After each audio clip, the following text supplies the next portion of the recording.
नमस्कार, रीवा 24 के ताजा तरीन अंक के साथ में शैलेंद्र। सबसे पहले प्रमुख खबरें। त्योथर बोरवेल दुर्घटना के बाद भूमि स्वामी को भेजा गया जेल। एसडीओ और जनपद सीईओ को किया गया निलंबित। लोकसभा चुनाव के लिए बस अधिग्रहण के चलते बस ऑनर्स की बड़ी मुसीबतें। बारातियों से लिया पैसा लौटाने को हो रहे हैं मजबूर। जमीनी विवाद के चलते आपसी संघर्ष में आधा दर्जन से अधिक लोग घायल। और चैत्र नवरात्रि में सप्तमी के चलते मां कालका दरबार रानी तालाब में भक्तों का उमड़ा सैलाब। इन खबरों सहित अन्य खबरें विस्तार से। त्योथर बोरवेल दुर्घटना के बाद भूमि स्वामी को जेल भेज दिया गया है। वहीं एसडीओ और जनपद सीईओ को निलंबित कर दिया गया है। बोरवेल में गिरने से एक मासूम की मौत के बाद प्रशासन ने जहां कार्रवाई करते हुए पीएचई, एसडीओ और जनपद सीईओ को बोरवेल में गिरने से एक मासूम की मौत के बाद प्रशासन ने जहां कार्रवाई करते हुए पीएचई, एसडीओ और जनपद सीईओ को निलंबित कर दिया, तो वहीं पुलिस ने भी खेत मालिक के खिलाफ अपराध दर्ज कर गिरफ्तार कर लिया है और लोगों से अपील की है कि सूखे पड़े बोरवेलों, गड्ढों की फिलिंग करवा दें, नहीं तो कानूनी कार्रवाई के लिए तैयार रहें। दरअसल पूरा मामला 3 दिन पहले का है, जब जिले के त्योथर विधानसभा अंतर्गत मनिका गांव में गेहूं की बाली बीन रहे 6 वर्ष का मयंक खेत में खुदे बोरवेल में जा गिरा, जिसे बचाने जिला प्रशासन द्वारा संघर्षपूर्वक प्रयास किया गया। लेकिन 48 घंटों से ज़्यादा समय तक चले रेस्क्यू के बाद भी प्रशासन मयंक को नहीं बचा सकी। मयंक ने बोरवेल में ही दम तोड़ दिया और सिर्फ उसका शव ही बोरवेल से बाहर निकाल पाए। खेत मालिक की लापरवाही से एक निर्दोष मासूम की जान चली गई, जिसके बाद सीएम के निर्देश पर जिला कलेक्टर ने जनपद सीईओ और पीएचई, एसडीओ को तत्काल निलंबित कर दिया। वहीं खेत के मालिक ब्रजेंद्र मिश्रा पर भी अपराध दर्ज कर उसे गिरफ्तार कर लिया गया है। चाय का सुरक्षित बोर में गिर गया था और जिसको बचाने के तमाम प्रयासों के बावजूद भी सफलता नहीं लगी थी और कल उसका मृत शरीर एनडीआरएफ के मदद से बरामद हो पाया और जिसके आधार पे पीएम के आधार पे फिर परिजनों ने इसमें 304 की आईपीसी की रिपोर्ट इसमें दर्ज कराई, जिसका मतलब कल्पेबल होमिसाइड होता है। और इसमें एफआईआर के उपरांत जो आरोपी है यानी जो खेत मालिक है ब्रजेंद्र मिश्रा पिता हीरा मोहन मिश्रा, उसको गिरफ्तार किया गया है और आगे इसमें विवेचना की जा रही है।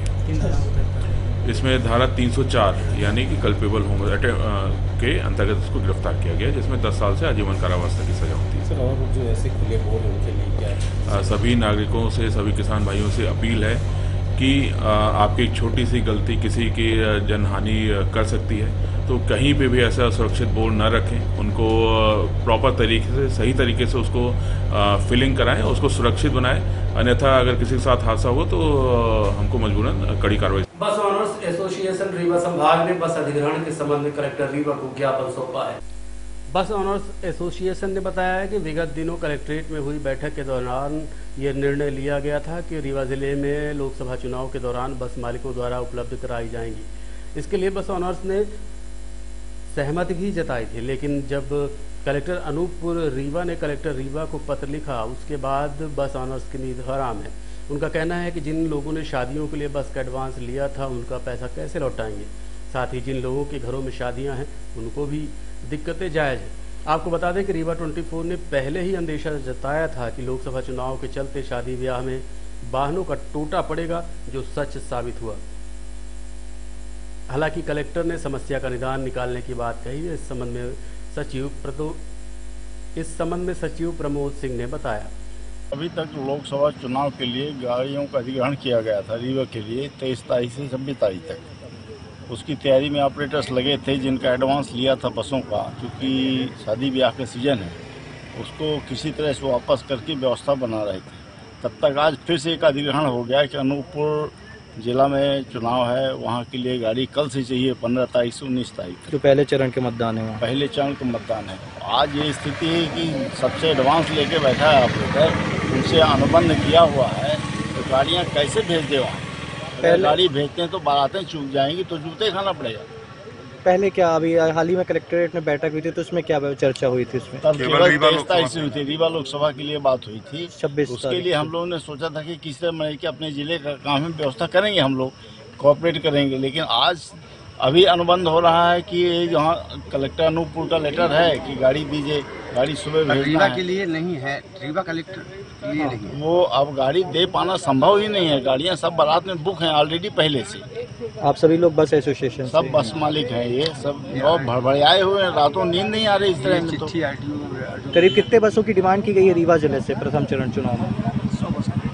हाँ, अनूपपुर में, अनूपपुर के लिए जमीनी विवाद के चलते पारिवारिक संघर्ष में आधा दर्जन लोग घायल हुए हैं, जिन्हें इलाज के लिए संजय गांधी अस्पताल में भर्ती कराया गया है।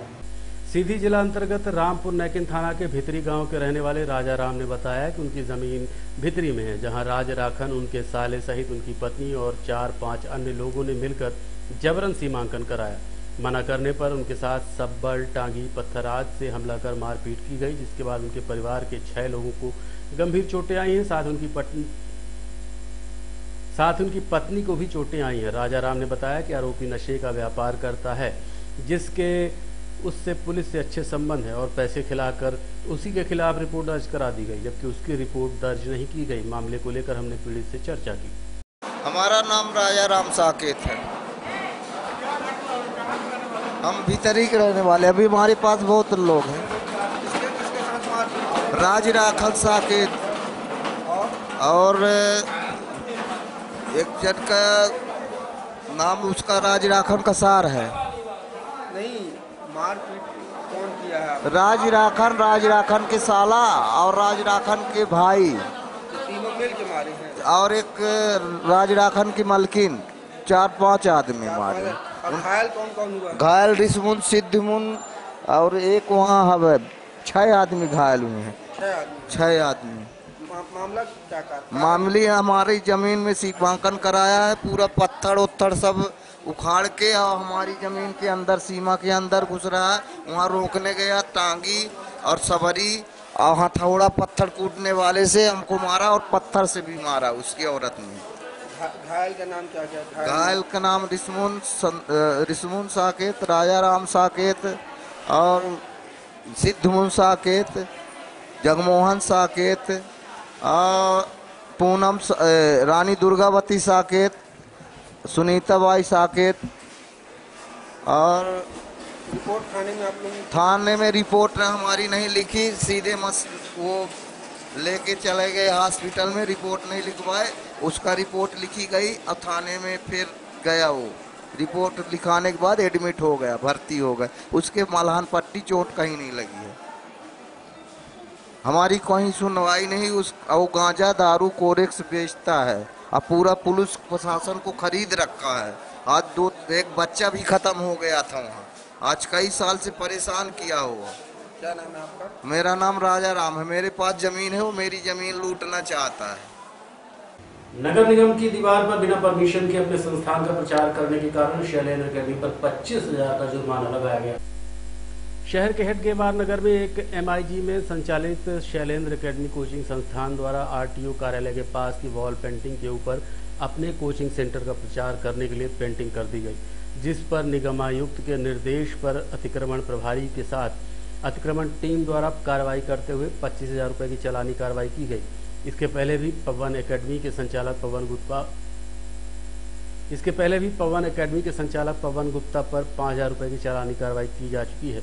उक्त कार्रवाई में नगर निगम के अतिक्रमण प्रभारी के साथ अतिक्रमण अमला मौजूद रहा। इस दौरान निगम कर्मचारियों द्वारा RTO कार्यालय के पास की गई वॉल पेंटिंग के ऊपर प्रचार की पेंटिंग हटा दी गई। इसके लिए माफ़ी भी मांगी गई, लेकिन उसके बाद भी 25,000 रुपये का जुर्माना नगर निगम ने किया। इस संबंध में संस्कृति जैन नगर निगम आयुक्त ने बताया। हमारे शहर को सुंदर बनाने के लिए नगर निगम द्वारा निरंतर प्रयास किए जा रहे हैं। इसके तहत हम अलग अलग जगह वॉल पेंटिंग का काम कर रहे हैं, आर्ट वर्क का काम कर रहे हैं। परंतु दुखद बात यह है कि कई निजी व्यवसायी कोचिंग क्लासेस एडवर्टाइजमेंट के नाम पर हमारे अच्छे किए हुए आर्ट वर्क के ऊपर अपना पोस्टर बैनर लगाते हैं। इससे हमारा शहर बहुत ही गंदा दिखता है और ये संपत्ति विरूपण के दायरे में भी आता है। तो इसी के तहत नगर निगम द्वारा कुछ अकेडमीज़ पर जिन्होंने अपनी बड़ी बड़ी एडवर्टाइजिंग प्रोमिनेंट पब्लिक प्लेसेस पर की गई है, उनके विरुद्ध चालानी कार्रवाई की गई है। मैं सभी को बताना चाहूँगी, सभी शहरवासियों को बताना चाहूँगी कि ऐसी चालानी कार्रवाई निरंतर चलती रहेगी। हमारे शहर को साफ सुथरा और सुंदर बनाना हम सभी की जिम्मेदारी है।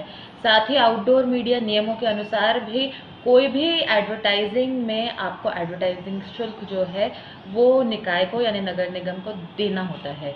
इसलिए आउटडोर मीडिया और संपत्ति विरूपण के तहत ये कार्रवाई की गई है और निरंतर आने वाले समय में लगातार की जाएगी। तो मैं इसलिए सभी को ये बताना चाहती हूँ कि कृपया सोच समझकर ही कोई एडवर्टाइजिंग करें। एडवर्टाइजिंग आप जब भी करना चाहते हैं उसमें आउटडोर मीडिया का निर्धारित शुल्क जमा कर परमिशन लेकर ही अपनी एडवर्टाइजिंग। हड्डी जोड़ एवं रीढ़ रोग तथा स्त्री रोग एवं प्रसूति रोग का इलाज एक ही छत के नीचे। विघ्नहर्ता hospital and trauma centre, hotel landmark के पास, रतहरा, रीवा। डॉक्टर संतोष सोनी, पूर्व चिकित्सक, बॉम्बे हॉस्पिटल, मुंबई। हड्डी जोड़ एवं रीढ़ रोग विशेषज्ञ, छोटे चीरे एवं दूरबीन विधि द्वारा हाथ तथा पैर की हड्डियों का ऑपरेशन। गठियाबात, जटिल एवं बिगड़े हुए फ्रैक्चर का बेहतर इलाज करते हैं डॉक्टर संतोष सोनी। विघ्नहर्ता हॉस्पिटल ट्रॉमा सेंटर में ही स्त्री एवं प्रसूत रोग विशेषज्ञ डॉक्टर शैलजा सोनी भी उपलब्ध हैं, जिनकी देखरेख में नॉर्मल डिलीवरी, सिजेरियन ऑपरेशन एवं बच्चेदानी से संबंधित ऑपरेशन की बेहतर सुविधा। संतानहीन दंपत्ति तत्काल संपर्क करें। विघ्नहर्ता hospital and trauma centre, hotel landmark के पास, रतहरा, रीवा। सुविधाजनक एवं सफल इलाज हेतु आज ही संपर्क करें। विघ्नहर्ता hospital and trauma centre, hotel landmark के पास, रतहरा, रीवा। मोबाइल नंबर 7828781983 अथवा 8462956774 पर।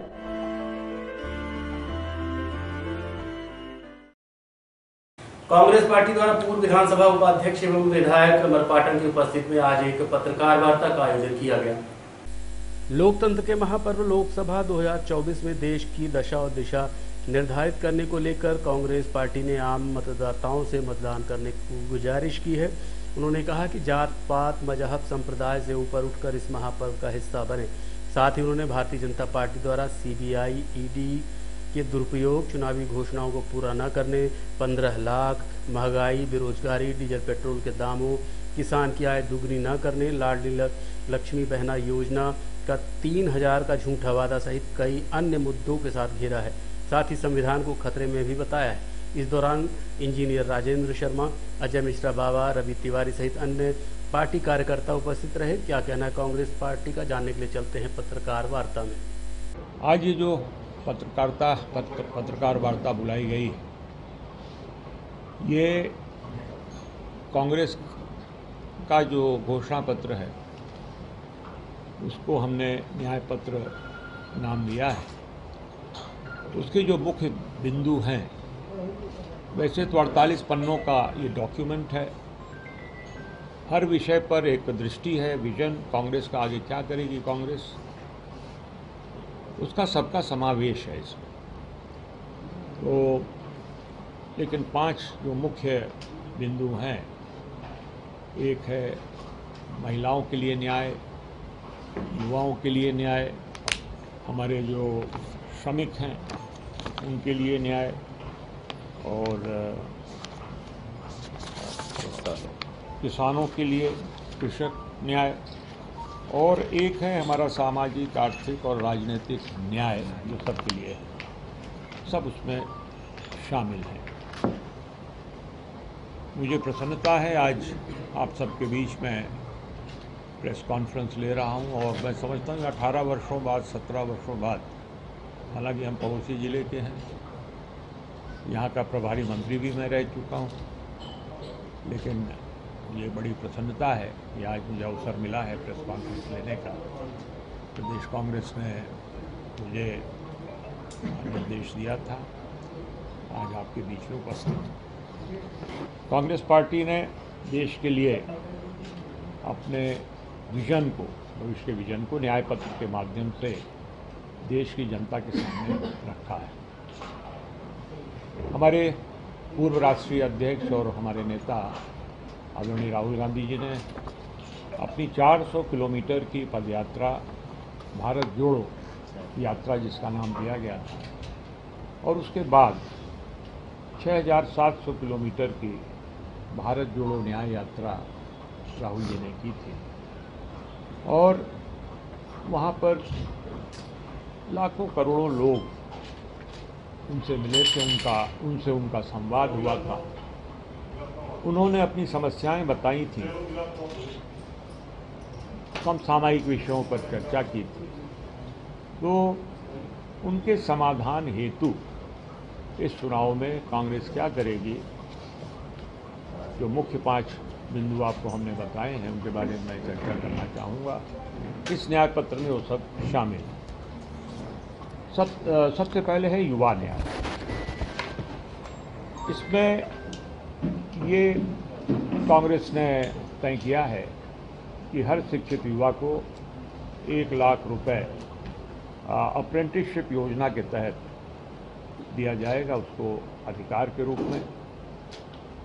एक भर्ती भरोसा है, 30 लाख पद खाली, 2 करोड़ वादा हर वर्ष रोजगार का आदरणीय प्रधानमंत्री जी मोदी जी का था, लेकिन बामुश्किल जो हमारे पास आंकड़े हैं 5 या 6 लाख पद भरे गए हैं केंद्र सरकार द्वारा।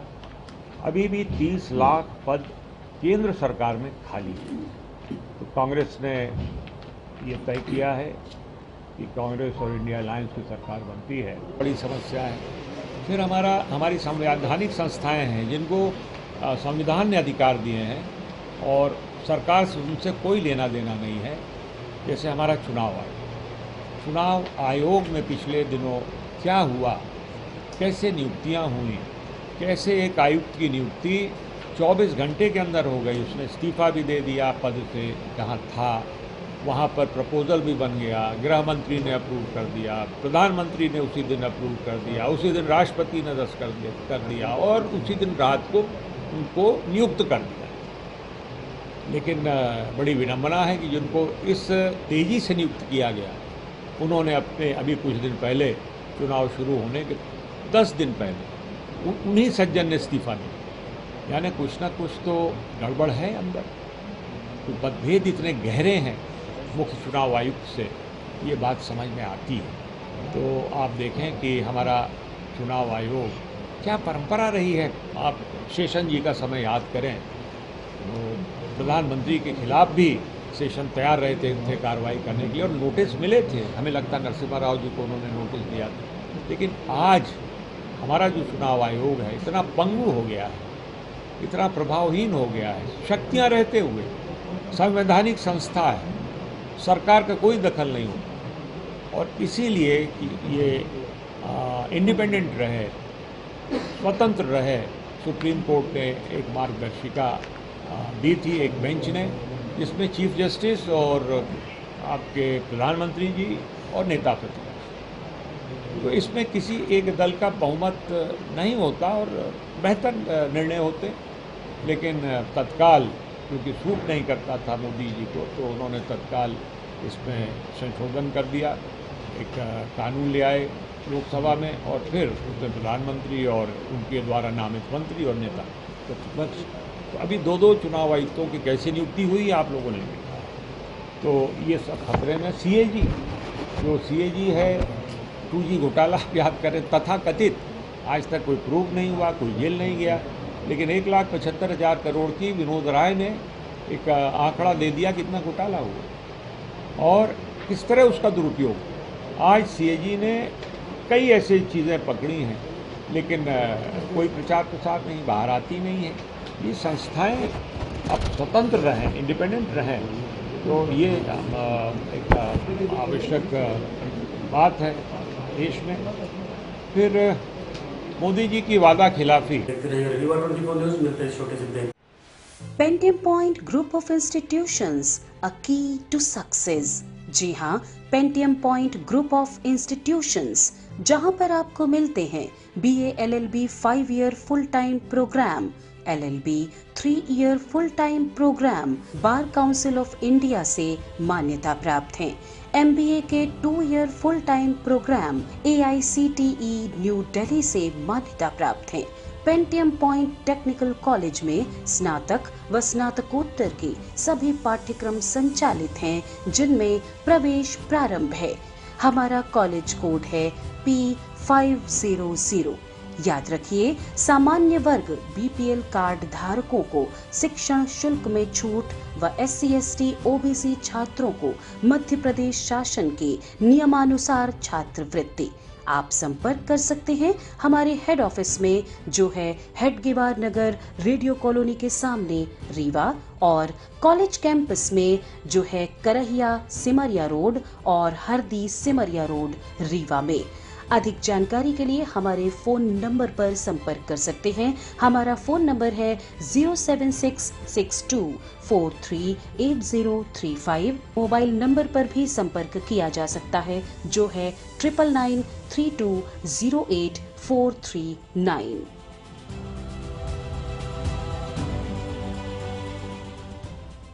शहर के रानी तालाब में मां कालिका का दरबार है, जहां गत वर्षों की भांति इस वर्ष भी चैत्र नवरात्रि के अवसर पर आस्था, विश्वास, आराधना और भक्ति का सैलाब उमड़ रहा है। 9 अप्रैल से शुरू हुए नवरात्रि के चलते आज सुबह से देर शाम तक भक्तों का पहुंचने का सिलसिला जारी रहा और भक्त 9 दिनों तक मां की विशेष पूजा अर्चना में जुटे हुए हैं। मां कालिका की स्थापना को लेकर बताया जाता है कि तकरीबन 450 साल पहले यहां से गुजर रहे व्यापारियों के पास ये देवी मूर्ति थी। घने जंगल और रात्रि विश्राम के समय व्यापारियों ने मां की प्रतिमा को एक इमली के पेड़ से टिकाकर रात्रि में विश्राम किया। दूसरे दिन इसे उठाना चाहा तो मूर्ति नहीं उठी। कई कोशिशों के बाद जब मूर्ति नहीं उठी तो व्यापारियों ने इस मूर्ति को यहीं छोड़ा और आगे बढ़ गए। तब से ये मूर्ति यहीं है। रीवा रानी तालाब स्थित मां कालिका देवी के मंदिर में एक बार फिर से चैत्र नवरात्रि के अवसर पर आस्था, विश्वास, आराधना और भक्ति का सैलाब उमड़ पड़ा है। देखिए, ये रजवाड़ों के जमाने की मंदिर है, लगभग 450 वर्ष पुराना है। इसका इतिहास जो पाया 1727 में स्थापना इसकी पाई गई है। तो पहले रजवाड़ों द्वारा जो इस मंदिर का संचालन किया जाता था, सारी व्यवस्थाएं देखी जाती थी। और हम कदीमी पुजारी हैं, 8 पीढ़ी माई की चरणों की सेवा करते हुए इसे बीत गई और हम भी करते चले जा रहे हैं। और आज जो है भारत सरकार द्वारा इसका पूरा संचालन किया जाता है। माननीय मंत्री जी राजेंद्र शुक्ला जी द्वारा इसका इतना बड़ा भव्य स्वरूप धारण कर दिया गया है कि जिसकी कोई बखान नहीं की जा सकती। अभी नवकब होने के लिए अभी जो तो जहाँ पर पहले टेंट लगता था कार्यक्रम वगैरह होने के लिए, वहाँ पर जो तो बढ़िया फर्स्ट क्लास जो फ्लेवर वगैरह लग गए हैं बढ़िया, और लाइट भी बढ़िया बेहतरीन आ गई, वो भी लाइट लगी, नवकब बढ़िया कार्यक्रम हो रहे हैं। और वन विभाग ये देखिए, बहुत पुरानी बात है कि लोग बताते थे कि लमानों द्वारा जो है मूर्ति को लाया गया था और मूर्ति को यहाँ रख दिया गया था। ये संकल्प था उनका, माता जी का, कि हमको जहाँ एक बार उठा के धर दोगे मैं वहां से उठूंगा नहीं। अच्छा, तो जहाँ माई बैठी, यहाँ इमली का वृक्ष बहुत बड़ा था, तो जंगल भी था काफी। तो लोग सोचे कि ऐसा है कि यहाँ से चलते हैं, भोजन प्रसाद यहीं ले लें और सुबह यहाँ से चलेंगे और फिर अपना व्यापार करेंगे। हो गया, उनके वो बात दिमाग में उतर गई, तो बैलगाड़ी से उतार कर नीचे कर दिए और खाना पीना खाए। इसके बाद जो तो जब सुबह हुई तो उठाने लगे तो मूर्ति उठी गई। जब नहीं उठी तो उनको वो बात याद आ गई कि माता जी ने ये हमको कहा था, तो वो छोड़ करके मूर्ति चले गए। फिर जो रजवाड़ों द्वारा जो स्वप्न हुआ, स्वप्न होने के बाद फिर जो तो माता जी का उन लोग यहाँ देखे जंगल में आकर फिर मंदिर का निर्माण छोटा सा। आज के अंक में इतना ही। देखते रहिए रीवा 24 न्यूज। नमस्कार।